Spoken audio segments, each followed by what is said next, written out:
El bienestar animal es una ciencia basada en hechos científicos. Los derechos de los animales es una posición filosófica, una posición social, es una línea jurídica, ya que hay mucha legislación sobre derechos de los animales.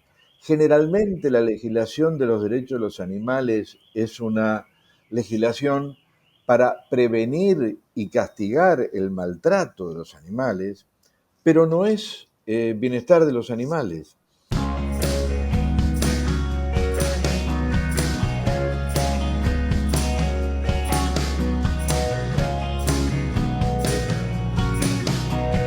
Buenos días, mi nombre es Mauro Venturini y les doy la bienvenida a este nuevo episodio de Carnecast. En esta ocasión vamos a hablar de un tema que cobra cada vez más importancia, no solo entre los productores, sino también entre los consumidores y el público en general. Y me refiero a bienestar animal. Para ello, nuestro invitado de hoy es el doctor Leopoldo Stoll. Buenos días, Leopoldo, bienvenido. ¿Qué tal? ¿Cómo les va? Buenos días a todos. Leopoldo, ¿por qué no nos cuenta brevemente cuál es su historia en la profesión y también en eh, la aplicación de su profesión en el medio tanto académico como en el medio rural? ¿Cómo no? Mi profesión es un camino de más de 50 años que se inició cuando empecé a estudiar medicina veterinaria en 1964 y me recibí en 1969 siendo lo que en esa época uno era un soldado haciendo el servicio militar. O sea que me recibí con 22 años, ya en el día de hoy son más de 50, y en ese camino lo que se refiere al tema de bienestar animal se inició en los años 90, en una época en la cual la curiosidad de mía me llevó a ir a la biblioteca del Centro Panamericano de Zoonosis a ver lo que se recibía periódicamente, que era la única biblioteca que lo recibía en el país, el Journal of the American Veterinary Medical Association, y empecé a ver la aparición de un tema que era Animal Welfare. Esa curiosidad me llevó a iniciar contactos con los que eran referentes y apareció la realización del primer Congreso Mundial de Medicina Veterinaria de la World Veterinary Association, donde el bienestar animal iba a ser el tema central. Se hizo en Río de Janeiro y volví de ese congreso con algo inesperado. El que representaba a América Latina ante la Asociación Mundial de Veterinaria, Milton Thiago de Melo, que después fue mi mentor, un querido amigo y un gran profesional que acaba de fallecer hace poco con creo que 103 o 105 años de vida, me puso a mí a consideración del Comité de Bienestar Animal de la Asociación Mundial de Veterinaria para reemplazarlo. Volví con ese nombramiento siendo representante por América Latina ante la Asociación Mundial de Veterinaria, que era el cargo que tenía Milton. Ese entusiasmo que tenía en ese momento lo puse en conocimiento de las autoridades del Servicio Nacional de Sanidad Animal y el presidente entonces, Bernardo Cané, dijo, dale para adelante. Y así presenté y fue aprobado la creación del capítulo de bienestar animal en el SENASA, que según una carta que envió el director de la DEFRA, el área de salud animal del Reino Unido, al doctor Bernardo Cané, era el primer servicio nacional en el mundo que tenía un capítulo de bienestar animal. Luego, con el tiempo, tuve la oportunidad para cualquier médico veterinario impensada de crear una facultad de veterinaria. Y ahí dije, esta es la mía. Cuando empecé a armar el currículum, puse la materia bienestar animal como obligatoria.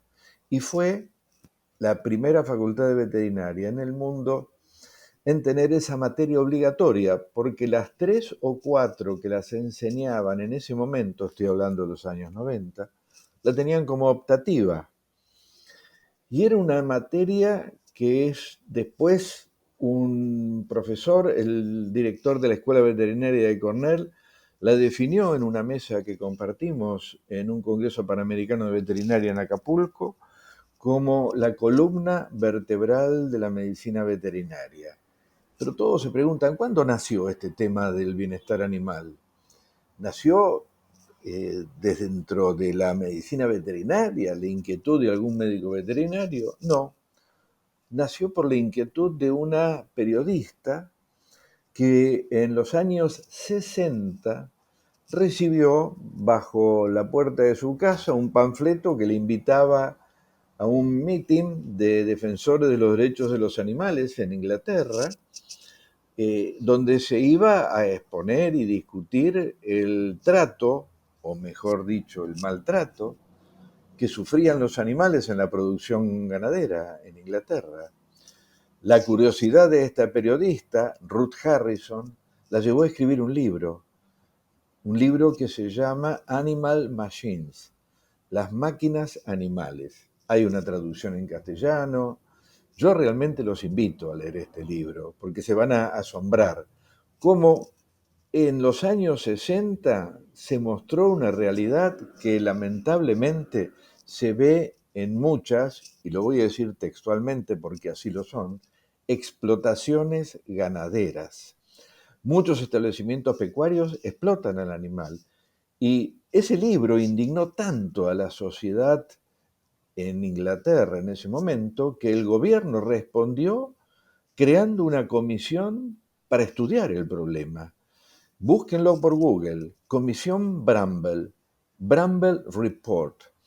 El Bramble Report, dentro de un montón de cosas, expuso lo que en inglés se llamaron The Five Freedoms, traducción literal, las 5 libertades. Y yo no uso ese término, aunque muchos lo usan, porque un animal no tiene la libertad de no tener hambre ni sed, la libertad de no tener miedo y angustia, la libertad de no tener heridas, lesiones o enfermedades. ¿Qué tiene? Tiene la necesidad. Entonces yo prefiero hablar de las 5 necesidades de los animales. Y esos serían los 5 mandamientos del bienestar animal, ¿no? Que dieron origen a la ciencia del bienestar animal con el informe Bramble y después plasmada en una institución que en Inglaterra se llamó el Farm Animal Welfare Council y el cual puso en forma de recomendación para la producción ganadera tener en cuenta estas 5 necesidades. Luego nacieron diversas cátedras, diversas universidades y hoy por hoy, lamentablemente, en algunas universidades sigue siendo una materia optativa, en otras universidades, por una decisión administrativa que yo no estoy de acuerdo, se pone como un poquito de del tema bienestar animal en cada materia de todas las materias de la currícula. Y yo siempre me pregunto si es difícil encontrar un profesional que conozca el tema en profundidad, mucho más difícil es pedirle al profesor de clínica de animales pequeños, al profesor de clínica de animales grandes, al profesor de zootecnia de bovinos, de aves o de lechería, que conozcan estos temas. Por eso es importante conocer las políticas de bienestar animal manifestadas por la Asociación Mundial de Veterinaria, donde se dice que el bienestar animal es una ciencia en sí misma que debe ser enseñada en toda facultad de veterinaria, independiente de otra ciencia necesaria para determinar el bienestar animal, que es la etología. En muchos lugares se habla de que como si fueran sinónimos, no lo son, como no es sinónimo la anatomía de la cirugía. O sea, necesitamos conocer anatomía para poder hacer cirugía, pero no podemos hablar de que es lo mismo anatomía y cirugía. O sea, la etología es necesaria para determinar la conducta de un animal que tiene poco o nada de bienestar, pero no es un sinónimo del bienestar animal. No sé si me extendí demasiado en la explicación inicial. No, no, no, lo escuchaba atentamente porque una cosa viene enganchada con la otra. Rescato un término, una expresión que usted mencionó, que es el derecho animal. ¿Pudiera definirnos esta ciencia que es el bienestar animal y diferenciarla del derecho animal? Excelente pregunta. Se confunde mucho. Es más, supongo que por buena fe, por buena voluntad, hay muchísimos proyectos de ley que dicen proyecto de ley de bienestar animal y derecho de los animales. Son dos cosas distintas. El bienestar animal es una ciencia basada en hechos científicos. Los derechos de los animales es una posición filosófica, una posición social, es una línea jurídica, ya que hay mucha legislación sobre derechos de los animales. Generalmente la legislación de los derechos de los animales es una legislación para prevenir y castigar el maltrato de los animales, pero no es bienestar de los animales. O sea, un animal puede tener una situación de maltrato y es una situación puntual por una actitud individual de su cuidador, ya sea un cuidador permanente, lo que muchos llaman el dueño, otros prefieren hablar del tutor, pero yo digo que es el responsable del cuidado de ese animal. No podemos hablar de bienestar animal si no hay una persona que pueda velar sobre ese bienestar animal. Por eso el bienestar animal siempre es para animales bajo la tutela de una determinada persona. Yo no puedo hablar de bienestar animal de animales salvajes, ya que el animal en la naturaleza, el hombre no tiene ninguna responsabilidad sobre lo que le pasa a ese animal. Eventualmente yo podré tener la responsabilidad si ese animal en la naturaleza es una plaga, bajo la definición reconocida de plaga, y el hombre dice, yo lo tengo que capturar y se podrá decidir si lo elimino o no, porque podrá decir, bueno, por ejemplo, voy a dar un ejemplo muy interesante que ha pasado y pasa en el país. Al país han ingresado animales exóticos que no tendrían que haber ingresado. Esos animales ingresaron con un propósito del que los importó en ese momento, diciendo, bueno, yo quiero importar truchas para pescar truchas. La trucha no es un animal nativo de los lagos y ríos patagónicos. Yo quiero importar jabalíes, quiero importar cervos axis para cazarlos. Pero, ¿cuál es el problema? Esa persona los importó, lo pudo tener en un principio en una reserva, esa persona se murió, esos alambrados de la reserva no se mantuvieron y el animal entró en libertad a reproducirse. Y hoy por hoy tenemos en el país piaras de jabalíes que son un problema para la agricultura, que son un problema para la seguridad vial, cuando esos jabalíes cruzan las rutas, que son un problema para las personas, porque puede un jabalí atacar y matar a una persona, ¿no? Son animales salvajes. Lo mismo cuando, con muy mala fe, en un momento determinado, una persona importó un lobo y hoy por hoy están vendiendo cachorros de lobos mezclados con ovejero alemán, como un animal de guarda. O sea, el lobo no es un animal de compañía. Y sin embargo se están vendiendo como animales, entre comillas, de guarda para protección. Esos animales sí entran bajo un capítulo que sería un animal de compañía, entre comillas. Pero un jabalí no es un animal de compañía, un ciervo axis no es un animal de compañía. Entonces, esos animales en libertad se consideran, entre comillas, un animal para la caza, y hay reglamentación sobre la caza, ¿no?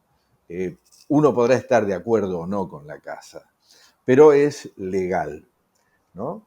Y el jabalí es un animal que se caza, el ciervo es un animal que se caza, pero el ciervo no es un problema pero el jabalí sí es un problema. Muy clarito, muy clarito. Leopoldo, aprovechando de que usted estuvo involucrado en SENASA y participando desde los inicios de este tema de bienestar animal y focalizándonos en los animales de producción, ¿cómo es hoy, la verdad que no tengo conocimiento de cuánta existencia hay en cuanto a reglamentación, legislación respecto de bienestar animal?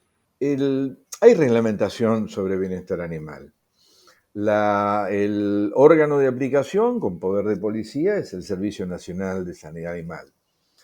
Pero como en toda reglamentación, yo siempre doy un ejemplo que es fácil de comprender para todo el mundo. El estacionamiento en cualquier ciudad está bajo la órbita del municipio de esa ciudad. Si existen agentes de tránsito, ponen multas, hay grúas para hacer el acarreo, hay penalización para el que no cumple con el estacionamiento reglamentario. Pasa el mismo problema con el bienestar animal. Yo no conozco, y me gustaría si alguien conoce, no conozco estadísticas de eh, vehículos que transportaron ganados que fueron multados por no cumplir las normas de bienestar animal, las normas de carga, transportistas de ganado que fueron multados por utilizar la picana como estímulo indebido en la descarga o la carga de animales. Entonces, la pregunta que yo me hago siempre es la siguiente. Reglamentación hay un órgano con poder de policía, pero yo no tengo conocimiento de estadísticas de personas que hayan sido multadas por no cumplir las reglamentaciones existentes. Una de dos, o vivimos en Suecia o Dinamarca respecto al bienestar animal, o hay un problema, vamos a denominarlo un problema de información estadística, por no querer entrar en un terreno al cual no estoy capacitado para opinar porque no conozco la documentación interna al respecto. Está bien. Hoy cuando comentaba sobre los inicios de esta ciencia, como bien la denominó, eh, hizo referencia a la década del 60, no recuerdo precisamente el año, pero eran los años 60 y pico. Sí, más o menos fue en la época que yo empecé a estudiar la facultad en veterinaria, que ahí apareció el libro en Inglaterra. Ok. Sin embargo, como decíamos el otro día, Off the Record, en Argentina como que se empezó a tomar más conocimiento, tuvo más, sí, más difusión pública este tema en la década del 90. Y creo que eso coincide un poco con la aparición en la escena de una persona de la Universidad de Colorado de Estados Unidos, Temple Grandin. Eh, ¿Por qué existió ese desfasaje en el tiempo y no se hizo conocer esta ciencia antes, ya que para los 90 contaba con más de 30 años de existencia? Hay un culpable, hago el mea culpa. Somos nosotros, los médicos veterinarios. Voy a dar un ejemplo también local. Con una sola ley, que es la antigua ley Sarmiento, la Argentina tiene una ley contra el maltrato animal. Con esa ley, los abogados pueden actuar a demanda de los defensores de los derechos animales en los casos de maltrato animal. Existe una cátedra sobre derecho animal en la Facultad de Ciencias Jurídicas de la Universidad de Buenos Aires.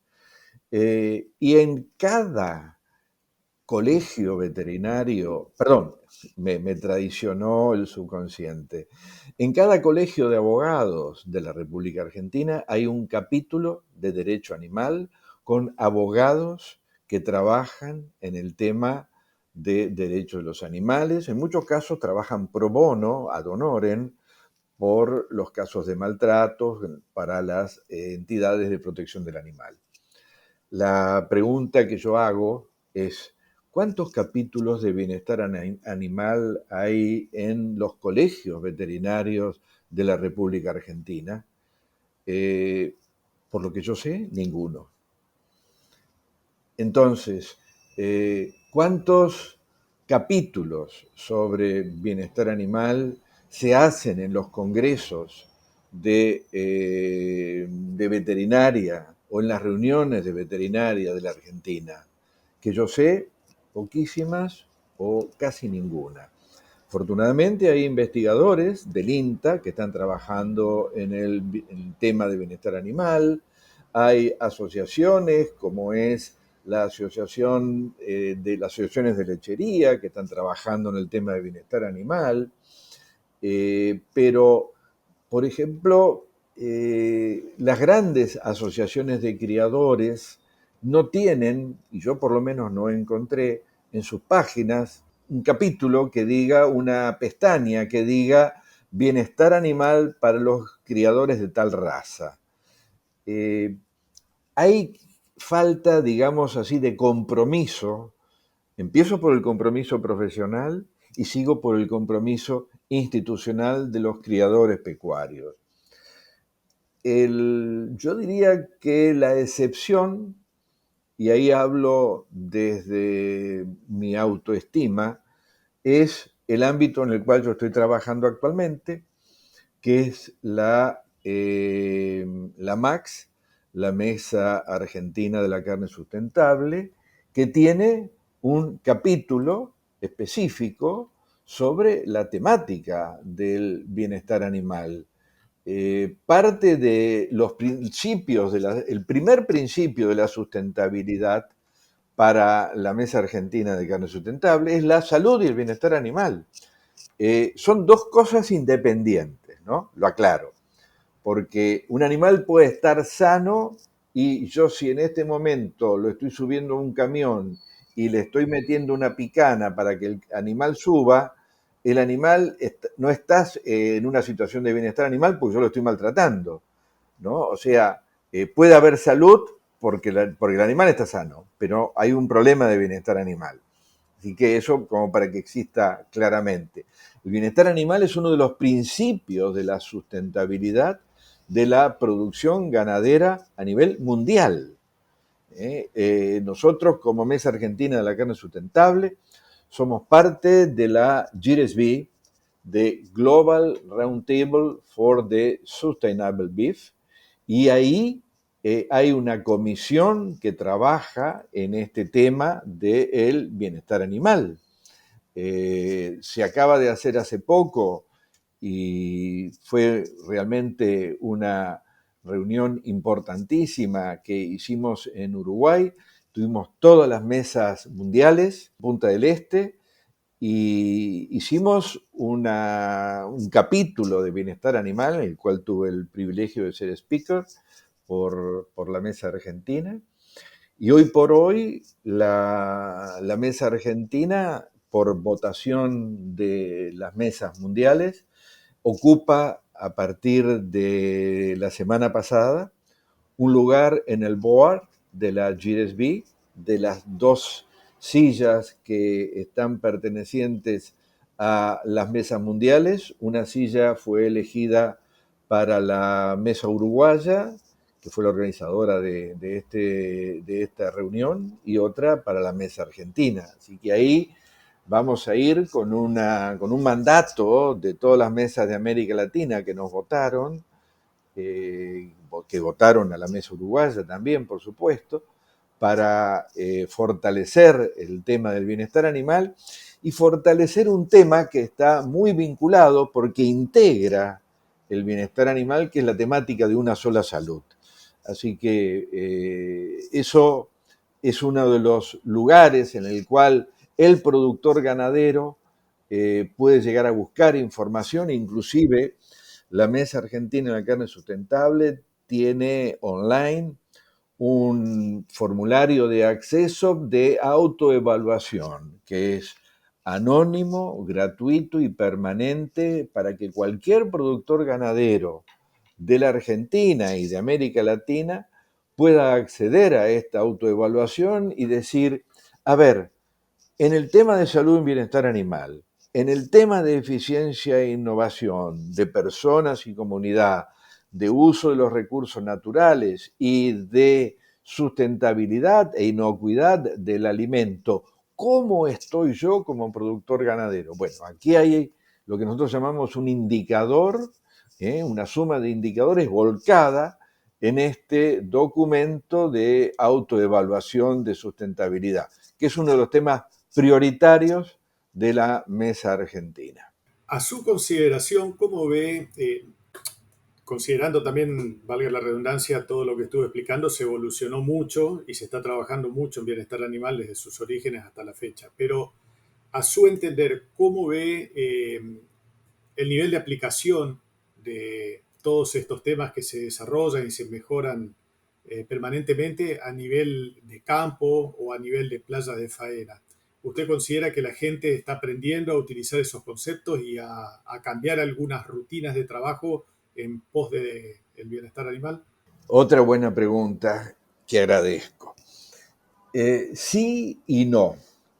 A ver, el productor ganadero, si al productor ganadero le pagan lo que el productor produce a culata de camión, el productor ganadero dice, bueno, yo lo cargué, me pagaron tanto.